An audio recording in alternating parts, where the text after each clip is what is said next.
पितृ पक्ष की समाप्ति है, तो फिर मैं डाल दूंगा। फिर जो है 30-40 क्वेश्चन इसी पर, भारत यूरोपीय कंपनियों का भारत आगमन पर 30-40 क्वेश्चंस मैं यहाँ पर आप लोगों को सॉल्व करके बताऊंगा, और उसको कर लेना तो आपके प्री के एग्जाम में बहुत ही काम आएगा, और ये सब जो है मेंस के एग्जाम में आएगा। तो अंबूर का युद्ध, फ्रांसीसी गवर्नर डुप्ले, लॉर्ड क्लाइव, ये सब मैंने आपको बता दिया। इसी के साथ बच्चों थैंक यू। और इसको बस यही रिक्वेस्ट हमारा है, हमें क्या चाहिए, हम तो कोई पैसा मांग नहीं रहे हैं, ज्यादा से ज्यादा लोगों के पास शेयर कीजिए, सब्सक्राइब कीजिए और लाइक कीजिए, जिससे कि हमारा भी उत्साह बढ़े। दोबारा कहता हूं, इस चैनल के माध्यम से सफलता जरूर आपको मिलेगी। मेरा एक ही रिक्वेस्ट है, यदि आप हमको गुरुजी मानते हैं तो मेरे लिए ज्यादा से ज्यादा इस वीडियो को सब्सक्राइब करवाएं, लाइक करवाएं और शेयर करवाएं, और शेयर खुद करें, लाइक खुद करें। बच्चों वेलकम टू माय चैनल सीखो ज्ञान। आज हम पढ़ेंगे कर्नाटक का द्वितीय युद्ध। हमने प्रथम युद्ध पढ़ लिया है, और उसमें सेंट थोमे की जो लड़ाई होती है उसमें फ्रांसीसी जीत जाते हैं, अनवरुद्दीन की सेना हार जाती है। तो 300 फ्रांसीसी और 700 भारतीय सैनिकों के साथ 10,000 की सेना जो अनवरुद्दीन की होती है, सेंट थोमे में लड़ाई होती है, अनवरुद्दीन की सेना हार जाती है। अब उसमें क्या होता है कि जो फ्रांसीसी गवर्नर डुप्ले है, इसको एक घमंड हो जाता है, गट्स हो जाता है कि थोड़ी सी प्रशिक्षित ट्रेंड सेना के द्वारा बड़ी से बड़ी भारतीय सेना को हराया जा सकता है। उसका मन बढ़ जाता है, और यहीं से भारत की जो गुलामी है उसका शुरुआत होता है विदेशी कंपनियों के द्वारा। अब हम लोग आज पढ़ेंगे कर्नाटक का द्वितीय युद्ध, जो 1749 में शुरू होता है और 1754 में खत्म होता है। इसको आप लोग ध्यान से देखिए कि 1749 में स्टार्ट हुआ और 1754 में खत्म हुआ, और यह कर्नाटक का युद्ध। अब इस पर हम यहाँ पर बोर्ड पर मैंने कुछ चीजें लिखी हैं, इसको जरा ध्यान से आप लोग देखिए। एक है शहादत उल्ला खां, दोस्त अली खां। मराठों ने 1741 में आक्रमण किया। दोस्त अली खां के दामाद, ये जो है, अब मैं इसका एक एक एक्सप्लेन करके बताता हूँ, पढ़ूंगा तो टाइम ज्यादा हो जाएगा। देखिए, कर्नाटक पर सबसे पहले शासन था, इस लड़ाई का जो पृष्ठभूमि है उसमें ये है शहादत उल्ला खां। ये 1710 में यहाँ के नवाब बनते हैं, और नवाब और निजाम में अंतर होता है। एक निजाम होता है, एक नवाब होता है। नवाब जो है उसका दूसरा नाम है नायब सूबेदार, एक सूबेदार एक नायब सूबेदार। तो ये शहादत उल्ला खां जो है 1710 से 1732 तक जो है ये नवाब होते हैं, या इनको नायब सूबेदार कह सकते हैं। उसके बाद इन्होंने दोस्त अली खां को अपना वारिस बना दिया, जबकि ये राज्य जो था हैदराबाद के निजाम के अधीन था, लेकिन ये भी अर्ध स्वतंत्र हो गया था। जैसे यहाँ पर आता है चिन किलिच खां या निजाम उल मुल्क या आसफ जां। एक आदमी के यहाँ पर वैसे कई लोग, कई नाम होते हैं मुहम्मदों के, जो उपाधियां मिलती हैं वो भी नाम में जोड़ लिए जाते हैं।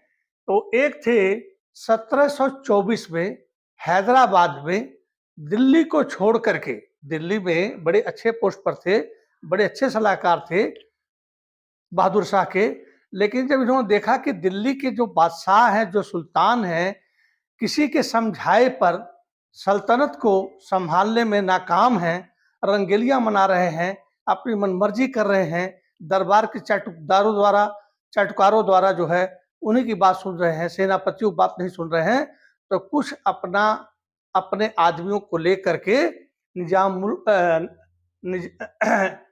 उल्क जो है, या जिसको कहले आसफ जा जो है, दिल्ली छोड़ देता है। कहते हैं कि नाव में कुछ आदमियों को सवार कर करके जमुना नदी को पार करके जो है यह निकल जाता है दक्षिण भारत में, और हैदराबाद में जाकर के आसफ जाही वंश की स्थापना करता है, और वहां पर लड़ करके हैदराबाद को जीत लेता है और यह निजाम बन जाता है 1724 में। और इसकी जिंदगी 1724 में बनता है और 1748 में इसकी मृत्यु हो जाती है। कहानी यहीं पर शुरू होती है, यहीं से। अब क्या है कि तो सबसे पहले हम बात कर लेते हैं, यहाँ पर मैंने इस चार्ट पर बनाया है आसफ जाह 1724 और ये है हैदराबाद। हैदराबाद इसको निजाम भी कहते हैं, निजाम। और आसफ जाही निजाम वंश किसने स्थापना की। ये है यहाँ पर कर्नाटक, ये अभी अर्ध स्वतंत्र है, कर्नाटक है। ये अलग जगह है, ये अलग जगह है। तो यही मतलब हेडक्वार्टर यही है हैदराबाद। लेकिन लोग क्या करते हैं कि धीरे धीरे अपना प्रभुत्व बढ़ाने लगते हैं और इनका जो है कंट्रोल जो है इधर कम हो जाता है। यहाँ पर जो आसफ जाह है ये 1724 में मतलब जीत करके हैदराबाद में निजाम शाही वंश का स्थापना करते हैं और 48 तक इसकी मतलब इनकी मृत्यु हो जाती है। इनका एक पुत्र है नासिर जंग, एक पुत्र, उसके 6 पुत्र हैं, लेकिन कहानी शुरू होती है नासिर जंग। और उसके बाद जो है इनकी लड़की का जो बेटा एक होता है मुजफ्फर जंग। तो क्या होता है कि जब ये 48 वर्ष की मृत्यु होती है तो नासिर जंग को ये अपना वारिस बना देते हैं और नासिर जंग जो है निजाम बन जाता है। लेकिन आप जानते ही हैं कि जो लड़की का पुत्र था तो इसने क्या किया कि इसको कुछ लोग भड़का दिए कि तुम ऐसा करो कि तुम भी जो है निजाम शाही पर मतलब यहाँ का अधिकार के लिए तुम भी जो है खड़े हो जाओ झंडा लेकर के कि नहीं यहाँ का जो है निजाम मैं बनूंगा। अब ये जब निजाम बनने का यहाँ पर झगड़ा शुरू हो जाता है और यहीं से हमारी गुलामी का जो है पाठ शुरू होता है। दूसरी तरफ कर्नाटक है। कर्नाटक में जो है क्या होता है कि जो जो दोस्त अली खां हैं, दोस्त अली खां, एक बार क्या होता है कि 1741 में मराठे जो है कर्नाटक पर आक्रमण कर देते हैं और आक्रमण करने के बाद उस समय ये दोस्त अली खां को मार देते हैं 41 में और उसके बाद इसका जो दामाद होता है चंदा साहब को कैद कर लेते हैं और महाराष्ट्र लेकर के चले जाते हैं। उसके बाद जो है यही जो है कहानी का मेन मोड़ है। और यहां पर आपको बता दूं कि जब मराठे दोस्त अली खां को मार देते हैं, थोड़ा सा कैमरा इधर घुमा दूं क्योंकि उधर मेरा चेहरा नहीं आ रहा है। हाँ, तो जब मराठे दोस्त अली खां को मार देते हैं तो मारने के बाद क्या होता है कि चंदा साहब को कैद कर लेते हैं। अब जो है यहाँ पर कोई ऐसा वारिसदार नहीं है, कोई ऐसा आदमी नहीं है जो कर्नाटक का शासन चला सके। तो आसफ जाह ने क्या किया, अपने नजदीक के रिश्तेदार को यहाँ का जो है नवाब बना दिया। अमरुद्दीन को क्या किया, नवाब बना दिया, जिसको नायब सूबेदार भी कहते हैं। चंदा साहब दोस्त अली के जो वारिसदार थे उनको तो मराठों ने कैद कर लिया। लेकिन इसी में क्या होता है कि 1748 में चंदा साहब को मराठे छोड़ देते हैं, रिलीव कर देते हैं। तो अब जो है लड़ाई जो है अब तो होनी है क्योंकि असली जो है वारिसदार तो आ गया 48 में। ये तो जो है आसफ जाह ने इसको जो अपने अकबरुद्दीन को जो है अपने नजदीकी रिश्तेदार का इसने बना दिया था। अब भाई इधर नवाब बना है, नवाब की दावा करने आ रहे हैं। यहाँ जो है नासिर जंग है, इसको जो है आसफ जाह ने अपना उत्तराधिकारी बना दिया था और उसके बाद जो है मुजफ्फर जंग उनकी लड़की का लड़का था। तो नासिर जंग का ये भांजा था, नासिर जंग इसका मामा था और इसके जो है ये नाना थे निजाम साहब। तो घरेलू ही गृह युद्ध शुरू हो जाता है। आपको पहले बताया हूं कि दो फ्रांसीसी कंपनियां सॉरी दो यूरोपीय कंपनियां, एक ईस्ट इंडिया कंपनी और एक फ्रांसीसी ईस्ट इंडिया कंपनी, ये दोनों भारत में व्यापार कर रही हैं। एक कहानी है दक्षिण भारत की। तो ये जो है नवाब जो है, अब इसमें क्या है कि अब दोनों तरफ की सेनाएं मतलब तैयार होने लगती है। अब नासिर जंग, मुजफ्फर जंग और अनवरुद्दीन और चंदा साहब। अब देखिए, एक इसमें एक आते हैं अंग्रेज, British India company, east India company, east India company. दूसरा फ्रांसीसी, फ्रांसीसी ईस्ट इंडिया कंपनी।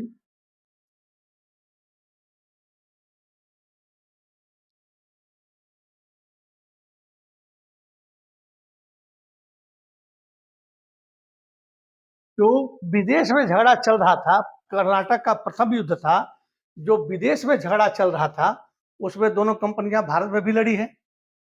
और ये दोनों कंपनियां जो है भारत में लड़ने के बाद जो है एक कर्नाटक के युद्ध में मतलब यहाँ पर मद्रास में सेंट थोमे का एक युद्ध होता है।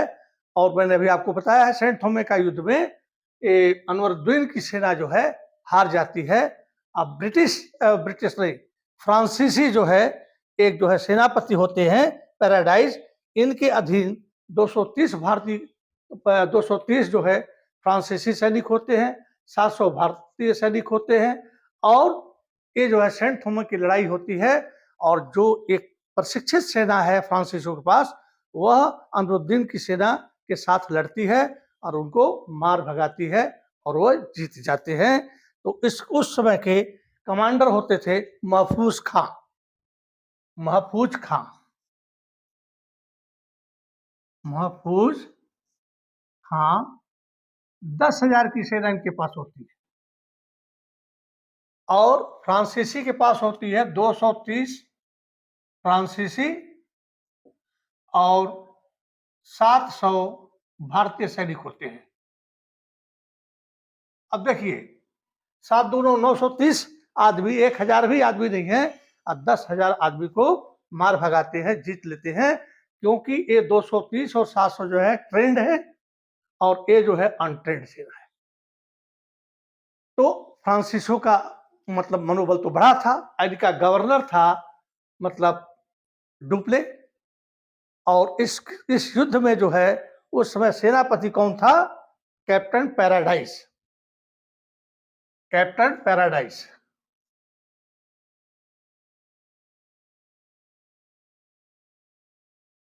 कैप्टन पैराडाइज, कैप्टन पैराडाइज ने इतनी सेना को लेकर के और इतनी सेना को मार भगाया। तो डुप्ले जो था उसका जो है उत्साह बढ़ा हुआ था कि हम जो चाहे सो कर सकते हैं। तो अब जो है, अब होता क्या है,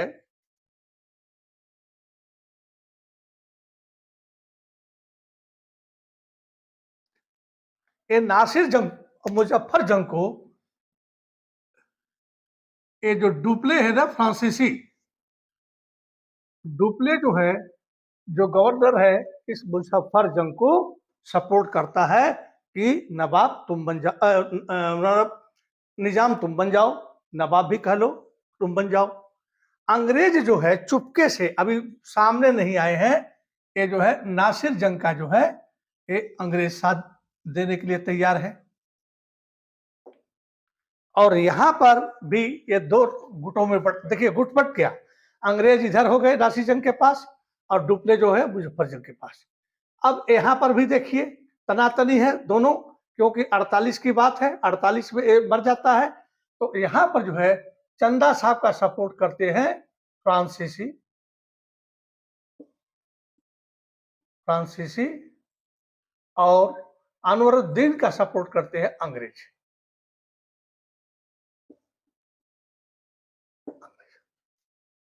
डुप्ले जो था बहुत ही बड़ा महत्वाकांक्षी था। तो उसने देखा, अब थोड़ा सा पीछे चल लेते हैं। पहला जो युद्ध हुआ था वह विदेश में ऑस्ट्रिया के उत्तराधिकार को लेकर के वहां पर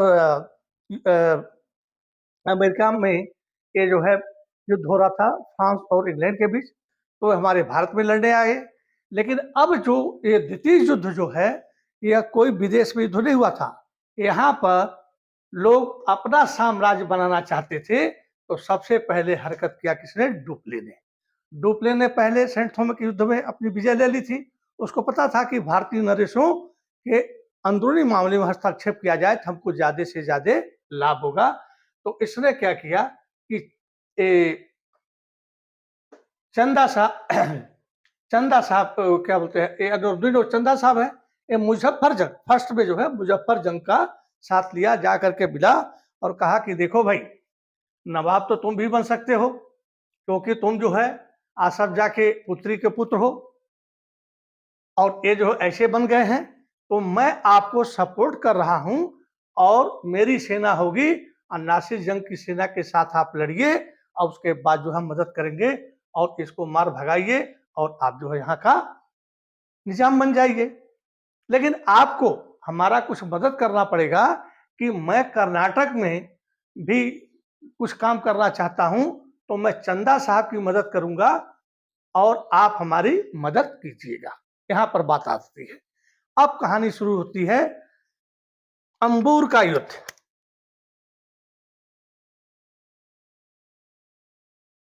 अंबूर का युद्ध, और यहीं से 1749 जो मैंने लिखा है, एक कर्नाटक का द्वितीय युद्ध शुरू होता है। आप यहां पर देखिए कि कर्नाटक में किसकी किसकी सेना है। मेन तो राजा है क्या बोलते हैं, चंदा साहब।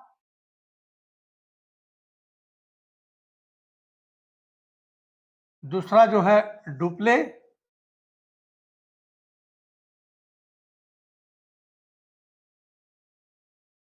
चंदा साहब की सेना और डुप्ले की सेना ये मिल जाती है और मुजफ्फर जंग की सेना, मुजफ्फर जंग, यह तीन सेनाएं आकर के क्या है, कर्नाटक पर जो है अनवरुद्दीन की सेना के साथ, ये तीनों सेनाएं आकर के अनवरुद्दीन की सेना के साथ युद्ध होता है। और अनवरुद्दीन जो है, जब अभी अंग्रेज इसमें अपनी सेना नहीं भेजे हैं, तो जब ये होता है तो अनवरुद्दीन जो है हार जाता है। अनवरुद्दीन की क्या होती है, हार हो जाती है। तो अनवरुद्दीन का जो है क्या हो जाता है, अनवरुद्दीन हार जाता है।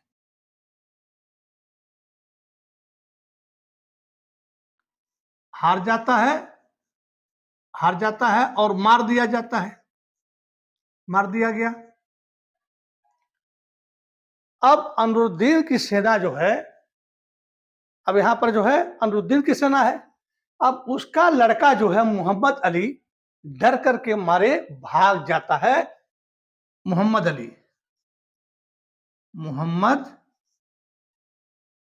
अली भाग करके त्रिचनापल्ली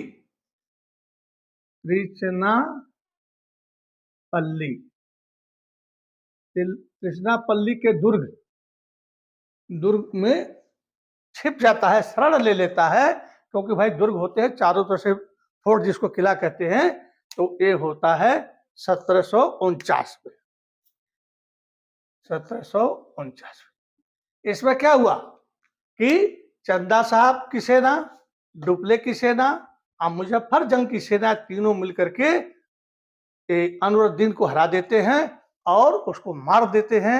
और उसके बाद इसका जो लड़का होता है मोहम्मद अली, वह त्रिचनापल्ली के दुर्ग में जाकर के शरण लेता है, छिप जाता है। तो ये तो कहानी हो गई आपके क्या बोलते हैं, कर्नाटक में। अब कर्नाटक की तो कहानी आपने देख लिया। अब क्या होता है इसमें कि जब कर्नाटक का युद्ध हो जाता है, तो उसमें अब युद्ध में मिला क्या, तो उसमें जो है अनवरुद्दीन मोहम्मद अली भाकर त्रिचनापल्ली चल जाता है और ये जो है पूरा कर्नाटक किसके अधीन में हो गया, चंदा साहब के बीच में हो गया। पूरा कर्नाटक जो है, कर्नाटक, चंदा साहब, चंदा साहब। और एक चीज और बताऊं कि जो कर्नाटक की राजधानी थी आरकाट थी। आरकाट, आरकाट एक जगह है जो उसकी राजधानी थी। आरकाट राजधानी थी। चंदा साहब जो है आरकाट चले जाते हैं और कर्नाटक के नवाब बन जाते हैं और अपना शासन चलाना शुरू कर देते हैं। अब ये क्या करते हैं कि आरकाट के पास 80 गांव, 80 गांव डुप्ले को, फ्रांसीसी को दे देते हैं, फ्रांसीसी कंपनी को। ये पूरा नहीं लिखूंगा, मैं यहीं से पढ़ करके बोल देता हूं। तो 80 गांव जो है ये फ्रांसीसियों को दे देते हैं। और उसके बाद क्या देते हैं, 50 लाख, 80 गांव दिया, 50 लाख रुपया जो है फ्रांसीसी कंपनी को दिया। उसके बाद 5 लाख सैनिकों को दिया और 20 लाख डुप्ले को अकेले दिए। सॉरी, देखना कहीं लिखने में गड़बड़ हो जाए। डुप्ले को दिया और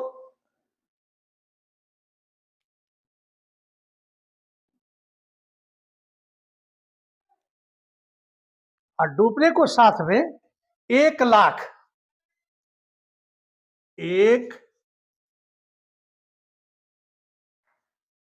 लाख वार्षिक की जागीर दी। अब देखिए, ये व्यापारी आए थे हमारे यहाँ व्यापार करने, आंतरिक झगड़ों में ये कूद पड़े। हमारे जो है नवाब जो है, चाहे यहाँ के राजाओं के खानदान के जो लड़के थे, इनसे मदद लिए, अपने ही घर के लोगों को मरवा करके गद्दी पर बैठे और उसके इनाम स्वरूप कि आपकी मदद से मैंने अपने ही देश में अपने ही रिश्तेदारों को जन्नत भेज दिया है।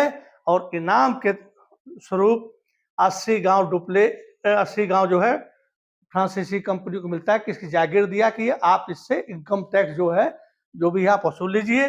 50 लाख फ्रांसीसी कंपनी को मिलता है, 5 लाख सैनिकों में बांट दिया जाता है, 20 लाख डुप्ले को पर्सनल दिया जाता है कि आपने बहुत अच्छा काम हमारे साथ किया है, और 1 लाख वार्षिक की डुप्ले को पर्सनल जागीर दे दी जाती है। तो इसको अब मैं मिटा देता हूं।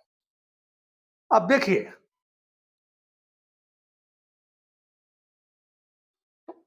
ये आप लोग नोट कर लीजिएगा, आपके उसमें रहेगा। तो इतना तो जो इन्होंने कर्नाटक का जो है युद्ध जो है इन्होंने खेला खेल दिया। अब जब इतना हो गया तो चंदा साहब का वो चले गए। अब जो है मोहम्मद अली क्या करता है कि त्रिचनापल्ली के किले में शरण ले लेता है।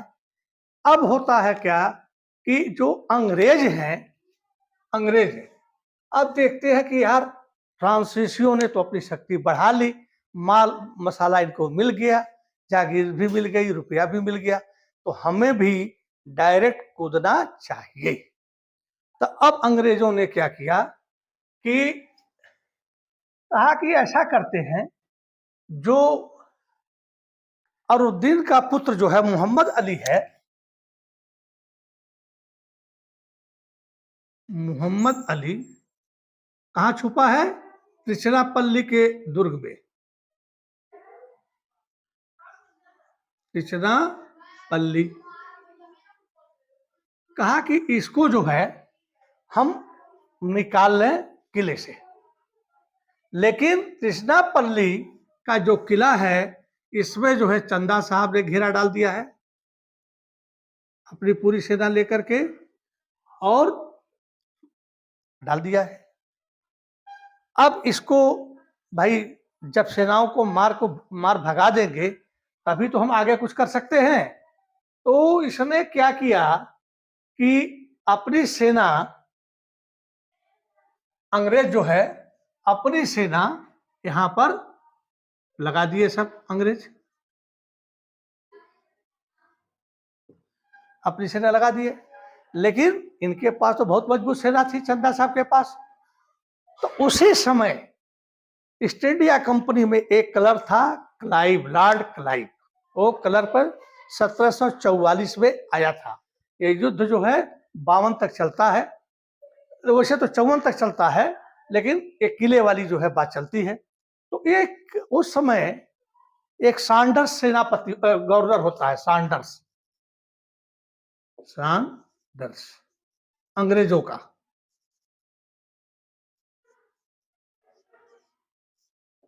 अंग्रेजों का गवर्नर सैंडर्स होता है। उसको कहता है कि साहब मैं एक उपाय बताता हूं, यदि आप ये उपाय करें तो हो सकता है कि ये मोहम्मद अली को हम बाहर निकाल लें और जीत हमारी हो जाए, जैसे इन्होंने किया। तो वो बोला क्या भाई? सैंडर्स बोला क्लाइव से। सैंडर्स बोला किससे? क्लाइव से।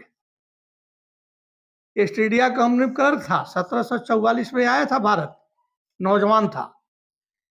कहा कि ये जो त्रिशुरापल्ली में जो सेनाएं हैं, इसके फ्रांसीसियों की है, मुजफ्फरजंग की है और डुबले की है, मतलब किसका है? चंदा साहब की सेना है, मुजफ्फरजंग की सेना है और डुबले की सेना है। तो जो इनकी राजधानी है अभी वो खाली पड़ी है, मतलब उस पर कोई मेन जो है और राजधानी की रक्षा कर रहा था चंदा साहब का पुत्र राजा साहब। अरकाट जो है, अरकाट पर कौन था? राजा साहब उसकी रक्षा कर रहा था। राजा साहब ये किसका पुत्र था? चंदा साहब का। चंदा साहब का पुत्र था। तो कहा कि क्यों ना हम कुछ सेनाएं अरकाट पर भेज दें और अरकाट पर कब्जा करने के लिए। तो जो सैंडर्स था वो बोला भाई ऐसा है कि सुझाव तो तुमने बहुत अच्छा दिया है, बिल्कुल, क्योंकि अभी भाई गवर्नर था, जनरल था। तो कहा कैसा करो कि तुम अपनी क्लर्की की नौकरी छोड़ दो, इतना अच्छा राय देने वाला तो मुझे कोई मिला नहीं आज तक। तो तुमको मैं सेनापति बना देता हूं और सेना की टुकड़ी लो और अरकाट पर जाकर के आक्रमण कर दो 1752 में।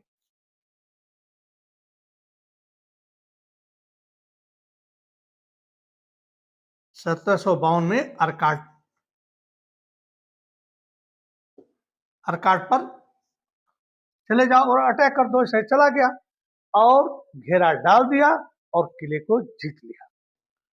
अब क्या हुआ कि जब चंदा साहब को समाचार मिला कि ईस्ट इंडिया कंपनी हमारे अरकाट राजधानी पर, क्योंकि राजधानी बहुत मेन चीज होती है, राजधानी जीत ले गए तो फिर बचा क्या यार, दिल्ली पर अटैक हो जाए, दिल्ली कब्जे में आ जाए, सब कुछ कब्जे में आ गया। तो अब उसमें क्या हुआ कि अब ये डर गया, चंदा साहब डर गया और क्या है कि त्रिशुरापल्ली का घेरा उठा करके और भाग गया और एक जगह देता है तंजौर,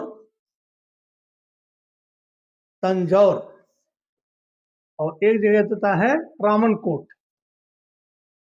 ट्रावनकोट, तंजौर या ट्रावनकोट, उधर भागता है और वहां के जो राजा हैं चंदा साहब की हत्या कर देते हैं और एक कहानी खत्म हो जाती है। कर्नाटक पर जो है ये अंग्रेज जो है सफल हो जाते हैं और इनकी जीत हो जाती है।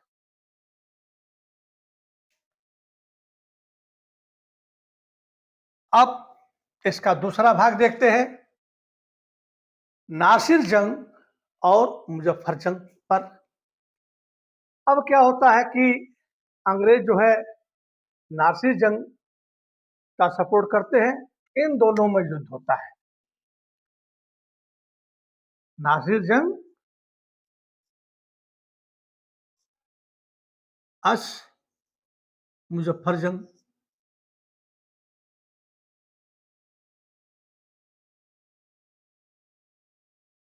इधर हो जाती है अंग्रेज सपोर्ट करते हैं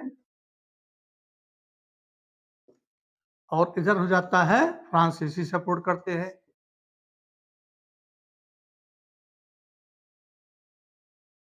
फ्रांसीसी सपोर्ट करते हैं। जब ये सेनाएं लड़ रही होती हैं तो नासिर जंग जो है, नासिर जंग ये युद्ध जीत रहा होता है। नासिर जंग जो है युद्ध जीत रहा होता है, लेकिन उसी समय नासिर जंग की सेना में बगावत हो जाती है, विद्रोह हो जाती है और नासिर जंग की जो है हत्या कर दी जाती है। हत्या कर दी जाती है, हत्या कर दी जाती है।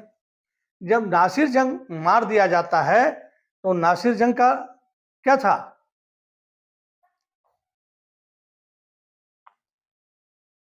उसका तो कोई लड़का था नहीं। तो जब नासिर जंग मारा जाता है तो डुप्ले क्या करता है कि बड़ी चतुराई से उसी समय एक जो है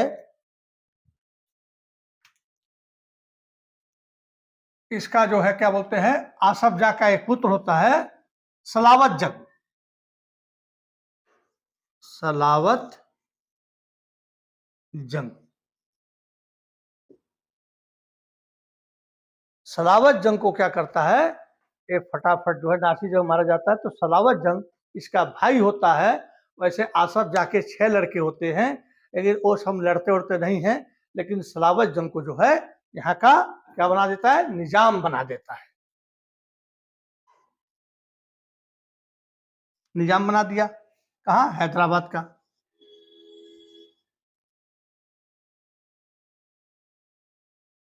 अब देखिए कहानी कहाँ चली गई, उधर मार दी गई अनरुद्दीन और उसके बाद जो है चंदा साहब भी चले गए, ये भी गए, ये भी गए और नासिर जंग भी गए।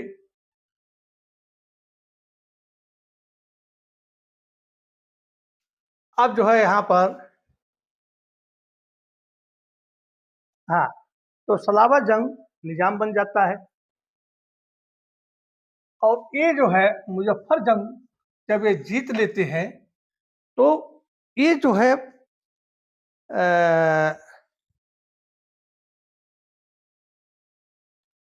क्या कहते हैं, इनकी राजधानी थी। तो मुजफ्फर जंग को कुछ पठानों ने, मुजफ्फर जंग को कुछ पठान ने, अभी वो नाम याद पड़ जाएगा तो मैं बताऊंगा, कुछ पठानों ने रास्ते में हत्या कर देते हैं तो इनकी भी जो है मृत्यु हो जाती है। अब मुजफ्फर जंग जैसे ही मारा जाता है तो नासिर जंग, हाँ मुजफ्फर जंग जो है, मुजफ्फर जंग मार दिया जाता है तो उसका, सॉरी थोड़ा सा गलत हो गया,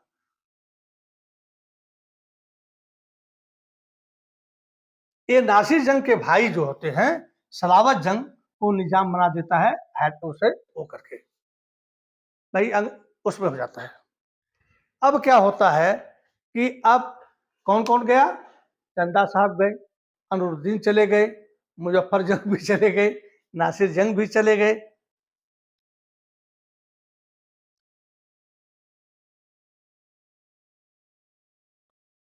तो जब ये मुजफ्फर जंग, क्योंकि यहाँ पर तो उन्होंने जीत ही लिया था, तो मुजफ्फर जंग जैसे मारा जाता है, कुछ पठान इसकी हत्या कर देते हैं तो इसका जो नासिर जंग का जो भाई होता है उसको जो है हैदराबाद का डुप्ले जो है नवाब बना देता है। और बुस्सी, एक सैनिक कमांडर होता है बुस्सी,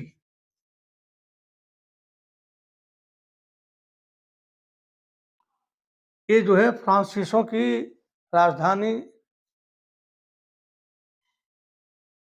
फ्रांसीसियों की राजधानी कहाँ थी,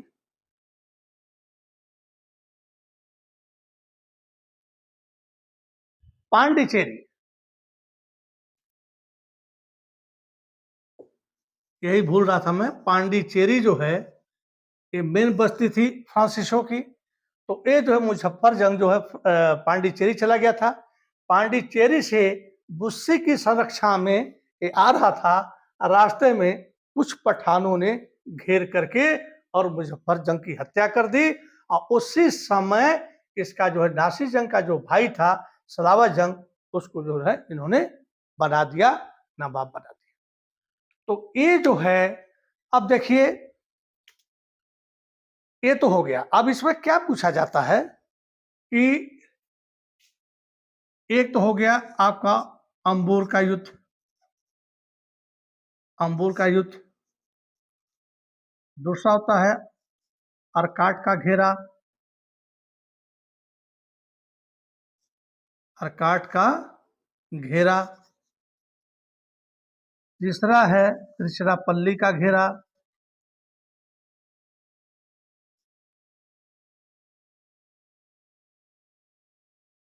त्रिचिरापल्ली ये आप लोग जगह कब है, त्रिचिरापल्ली।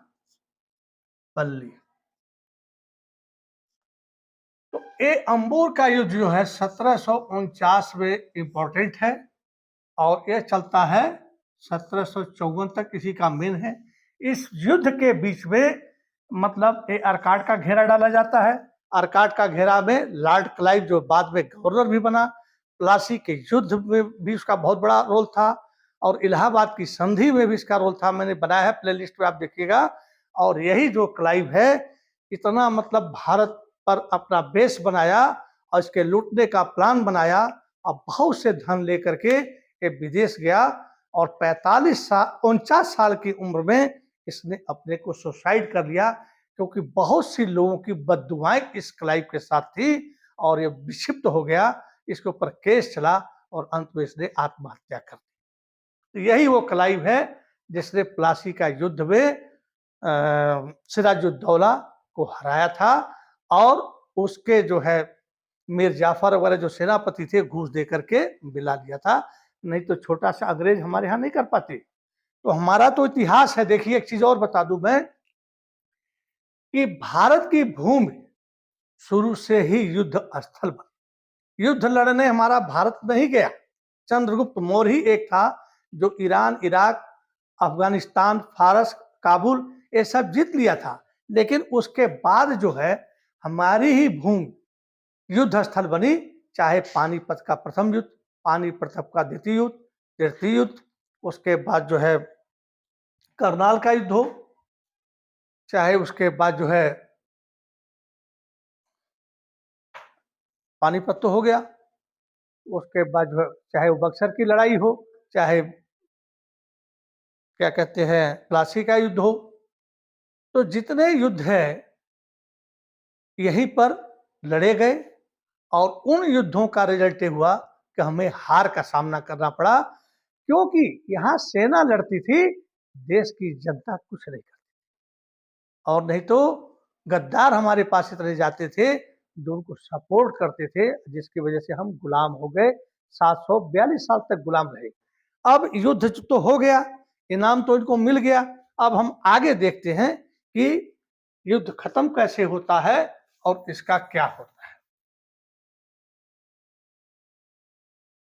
अब 54 तक युद्ध जो चला और एक तरफ हैदराबाद में फ्रांसीसी रहे।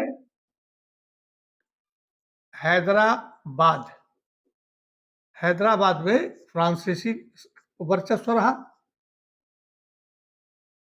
और बुस्सी यहाँ पर कमांडर था, रहा यहाँ पर। उसके बाद कर्नाटक में अंग्रेज, क्योंकि त्रिचिरापल्ली का घेरा उठा लिया चंदा साहब ने। उसके बाद वह ट्रावनकोर या तंजौर में उनकी हत्या हो गई और यहाँ पर मोहम्मद अली जो है कर्नाटक में, मोहम्मद अली के जो यहाँ का मतलब शासक बन जाता है और यहाँ पर जो है सलावत जंग बन जाता है, सब मारे जाते हैं और फ्रांसीसियों को काफी इनाम मिलता है, कि मैंने आपको बता दिया। अब ये लड़ाई का जो समाचार है वह हिंदुस्तान के बाहर कहाँ गया, फ्रांस में। और जब फ्रांस में गया, ये पूरी कंपनी जो है सरकारी कंपनी थी, मैंने आपको पहले बताया है। ईस्ट इंडिया कंपनी व्यापारी कंपनी थी, प्राइवेट कंपनी थी। यहाँ के कोर्ट ऑफ डायरेक्टर होते थे, वो फैसला लेते थे कैसे लड़ना है, कैसे क्या करना है, कब युद्ध करना है।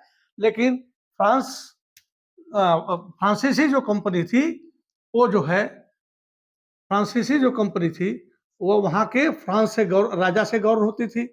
अब फ्रांस की कैबिनेट ने देखा कि ये जो डुप्ले है ये फालतू का लड़ाई कर रहा है, व्यापार बहुत डिस्टर्ब हो रहा है, कोई फायदा हो नहीं रहा है, जनधन की हानि हो रही है। अरे भाई कुछ तो फ्रांसीसी मारे जाएंगे ना जब सेना लगाओगे। इन्होंने क्या किया कि 1755 में एक नया गवर्नर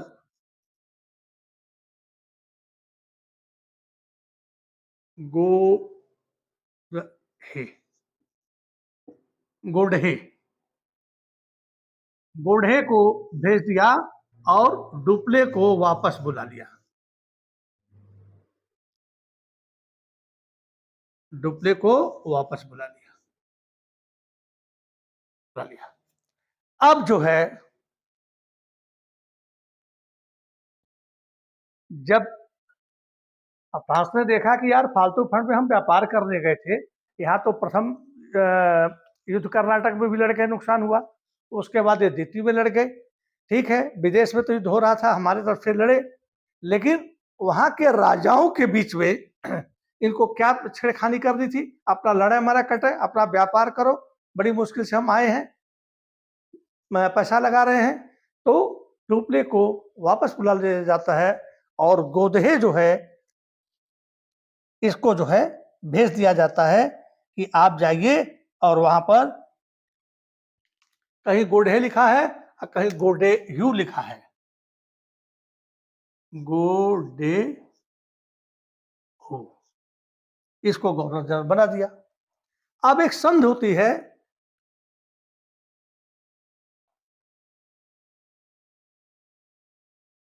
1755 में, 1755 में एक संधि होती है, चंद्रगिरी की संधि, चंद्रगिरी की संधि।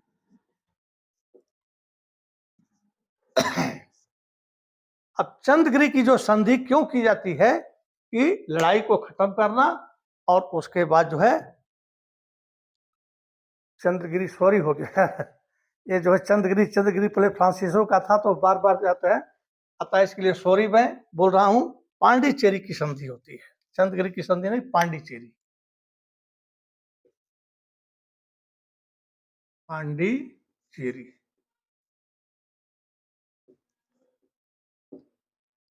संधि इस 1755 किनके के बीच, अंग्रेज एस फ्रांसीसी। सबसे पहले बात होता है कि मुगल राजाओं ने, मुगल भाई जहां भी हो सब तो अभी तो मुगल साम्राज्य के अंडर में ही है ना, अर्ध स्वतंत्र हुए हैं लोग, चाहे हैदराबाद हो चाहे कर्नाटक हो। तो मुगल शासकों ने जो भी पदवी दी है अंग्रेजों को, चाहे मुगलों ने जो है, मुगलों ने जो भी पदवी दी है उसको परित्याग कर दिया जाएगा। क्योंकि हुआ कि यार हम लोग तो बिजनेस के लिए आए हैं और फालतू फंड में ये राजा बनाने किंग मेकर वाले चक्कर में बढ़ रहे हैं, तो इसमें जो है भविष्य में हम कभी झगड़ा नहीं करेंगे, में झगड़ा नहीं करेंगे।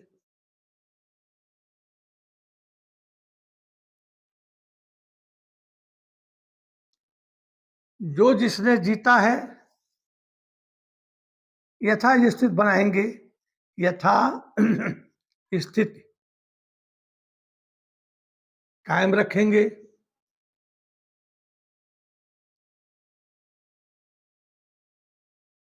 देखिए इन्होंने कहा भाई अब हम जो है लड़ेंगे नहीं, जो नवाबों ने हमको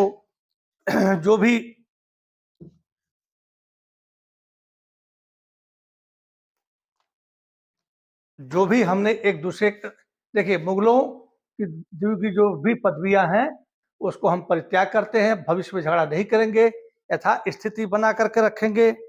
उसके बाद जो है, और भारतीय नरेशों के झगड़ों में हम जो है, भारतीय नरेश के झगड़ों में हम नहीं पड़ेंगे।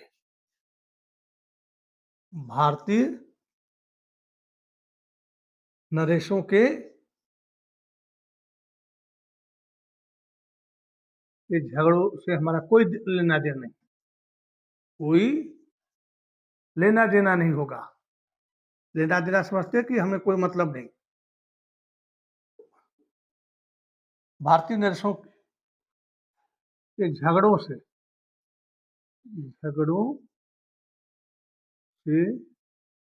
कोई मतलब नहीं।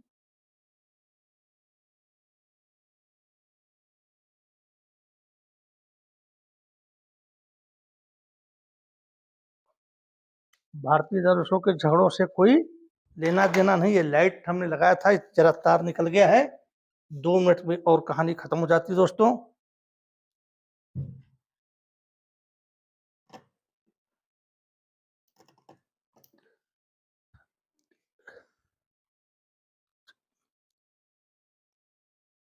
और एक चीज होता है कि जो बुस्सी है वह हैदराबाद में ही रहेगा। बुस्सी जो है, बुस्सी अपनी सेना लेकर के हैदराबाद में ही रहेगा, क्योंकि हैदराबाद हेडक्वार्टर था। बुस्सी जो है हैदराबाद में ही रहेगा और इसमें कोई जो है यह चेंजिंग नहीं होगी।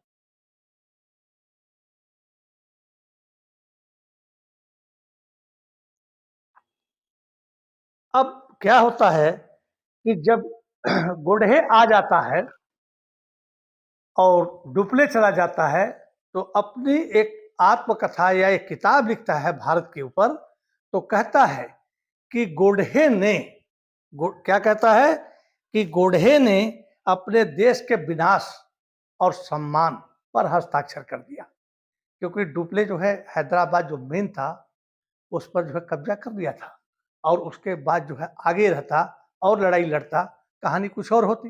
लेकिन सबसे गड़बड़ी क्या किया फ्रांस सरकार ने कि इसको बुला लिया और गोढ़े को भेज दिया। तो गोडेहू जो आ गया तो उसने जो है ये पांडिचेरी की संधि कर ली और संधि करने के बाद जो है जो आग लगी थी वह आग बुझ गई दोस्तों। तो ये कहानी खत्म हो जाती है। अब जो है हैदराबाद में जब सलावत जंग को जब इन्होंने बना दिया तो 4 जिले सलावत जंग दे दिया। देखो भाई, जो जो जीतता है, जो जो जीता है खुश होकर के, जो बेचारा सलावत जंग क्या था, वो तो किनारे बैठा था, उसको मतलब ही नहीं था। तो डुप्ले ने सलावत जंग को बना दिया। तो सलावत जंग क्या करता है, सलावत जंग जो है नवाब बनने की खुशी में 4 जिले जो है 4 जिले फ्रांसीसियों को देता है और उनका नाम है, क्या क्या नाम है जरा इसका एक करना पड़ेगा हमको। एल्लोर, राजमुंद्री और मुस्तफानगर। मुस्तफानगर, मुस्तफानगर,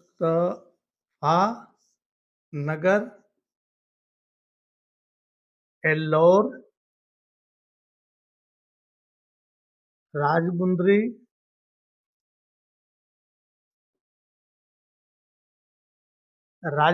एल्लोर और एक जिला और है उसका नाम जरा टफ है, चिकाकुल।